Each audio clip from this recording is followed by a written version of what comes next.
नमस्कार, मैं हूँ डॉक्टर रूपाली जैन और आयुर्वेद फॉर एवरीवन में आपका स्वागत है। नया साल आ रहा है और नए साल के स्वागत के लिए हम सब तैयार हैं। क्यों ना इस नए साल की शुरुआत कुछ ऐसे संकल्पों से करें कि हमारा आने वाला जीवन हमेशा स्वस्थ और निरोगी रहे। देखिए, जब भी कोई बड़ी बीमारी होती है और उसके लिए कोई प्रॉपर ट्रीटमेंट नहीं मिलती तो हमेशा ये बताया जाता है कि अभी आपको आपकी लाइफस्टाइल चेंज करनी है। तो क्यों ना ये लाइफस्टाइल जो है ये बीमारी होने के पहले चेंज की जाए। आयुर्वेद में स्वस्थ व्यक्ति की जो व्याख्या बताई है उसमें बताया गया है समदोषः समाग्निश्च समधातु मलक्रिया प्रसन्न आत्मा इंद्रिय मन स्वस्थ इत्यभिधीयते, यानी जिसके शरीर में वात पित्त कफ ये 3 दोष सप्त धातु मल ये सम प्रमाण में है, यानी ये बैलेंस है। और इसके साथ ही जिसका आत्मा इंद्रिया और मन प्रसन्न है वही सही मायनों में स्वस्थ है। तो हमें सिर्फ फिजिकल फिटनेस यानी शारीरिक स्वास्थ्य के ऊपर ही ध्यान नहीं देना है, तो हमें हमारा आत्मा मन और इंद्रिया ये सभी प्रसन्न होने चाहिए, इस बारे में भी जरूर सोचना है। देखिए, शारीरिक प्रकृति जानने की उत्सुकता तो हर किसी के मन में रहती है। फिर हमारी वात प्रकृति है, पित्त है, कफ है, या 2 दोषों की बनी है या 3 दोषों की बनी है, ये जानने की उत्सुकता आमतौर पे दिखती है। लेकिन हमारी मानस प्रकृति भी बहुत, यानी ये जानना भी बहुत ज़रूरी है कि हमारी मानस प्रकृति कौन सी है। अब जैसे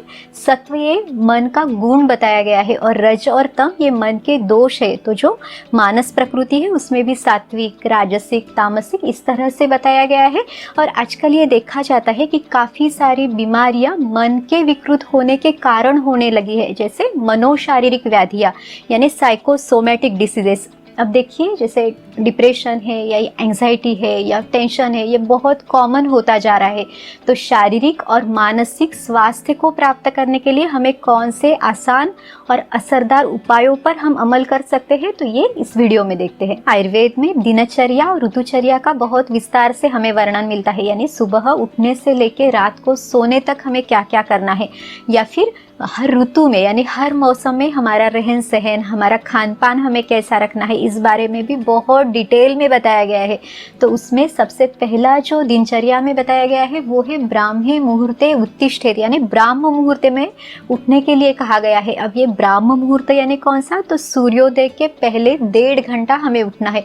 अगर आप इतने जल्दी भी आप नहीं उठ सकते तो कम से कम सूर्योदय होने के थोड़ी देर पहले तो भी हमें ज़रूर उठना है। लेकिन सुबह जल्दी उठने के लिए रात को जल्दी सोना भी तो बहुत ज़रूरी है।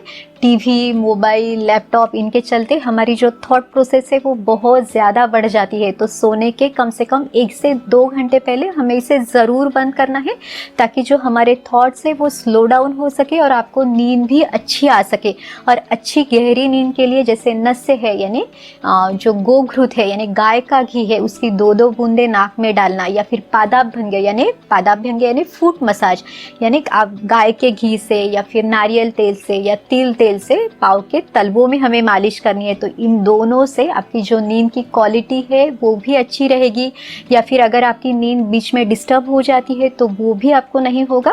तो इस तरह से आप अच्छी गहरी नींद ले सकते हैं और तब जाके आपकी सुबह भी आप जल्दी से जग सकते हैं। तो हमारा इस साल का जो संकल्प है, सबसे पहला संकल्प है कि हमें सोने का और उठने का ये जो टाइम है ये तय करना है। नए साल का दूसरा संकल्प है कि प्राणायाम, योगासन, ध्यान, मेडिटेशन इसे हमने हमारे जीवन का हिस्सा बनाना है। यहाँ तक कि योगासन करते समय भी मन को एकाग्र करने की आदत डालिए। और जो प्राणायाम है या मेडिटेशन है, रिलैक्सेशन टेक्निक से, इससे भी मन को एकाग्र होने में काफ़ी मदद मिलती है और इसका जो इफ़ेक्ट है वो आपको पूरे दिन भर में मिलेगा। आप चाहे कोई भी काम करते हो, चाहे आप स्टूडेंट हो या फिर ऑफिस का काम करते हो या फिर दूसरा भी आप घर का भी काम करते हो, तो पूरे दिन शांत रहने के लिए, मन को कॉन्सेंट्रेट करने के लिए, फोकस करने के लिए ये सभी चीज़ें आपको मदद करेगी। हमारा तीसरा संकल्प जो है वो आहार से संबंधित यानी हमारे खान पान से संबंधित है। देखिए, अगर हमें मन का सत्व गुण बढ़ाना है तो जो हमारा खाना है वो भी सात्विक होना चाहिए। आपने देखा होगा कि जितने भी मेडिटेशन सेंटर से या फिर योगा सेंटर से वहाँ पे सात्विक खाना दिया जाता है, क्योंकि मन का सत्व गुण हमें बढ़ाना है। और जो मन के विकार है जैसे काम, क्रोध, लोभ, मोह, अहंकार, ईर्ष्या, द्वेष, इन सबको हमें कम करना है। अगर ये सब रहा, मन का सत्व गुण बढ़ा, तो आने वाली सभी बीमारियों से हम खुद का बचाव कर सकते हैं। खाना हो सके तो हमेशा घर पे बनाइए और खाना बनाते समय भी प्रसन्न मन से, शांत मन से खाना बनाइए।